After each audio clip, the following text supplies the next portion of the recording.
सर्व सोसायटी समाजासाठी world hypertension डेच्या निमित्ताने मला एक सांगावंसं वाटतं की बीपीच्या पेशंटनी हायपरटेन्शन निग्लेक्ट करू नये.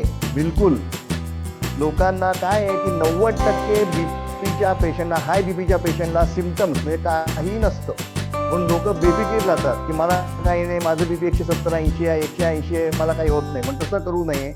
याचं कारण आहे की जरी सिम्पटम्स नसले तरी hypertension is a silent killer. म्हणजे काय की तो कॉम्प्लिकेशन्स देतो.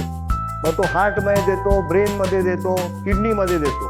आणि जवळजवळ 30 ते 40% पॅरालिसिसच्या पेशंटला जर बीपी कंट्रोल केलं तर पॅरालिसिस हा आपण प्रिव्हेंट करू शकतो. आणि म्हणून ऑन वर्ल्ड हायपरटेन्शन डे सगळ्यात महत्त्वाचा मेसेज की आपलं बीपीच्या गोळ्या कधी मिस करायच्या नाहीत. बीपी निग्लेक्ट करू नका. आपण बीपीचे सर्व कॉम्प्लिकेशन्स जर व्यवस्थित गोळ्या घेतल्या तर प्रिव्हेंट करू शकतो.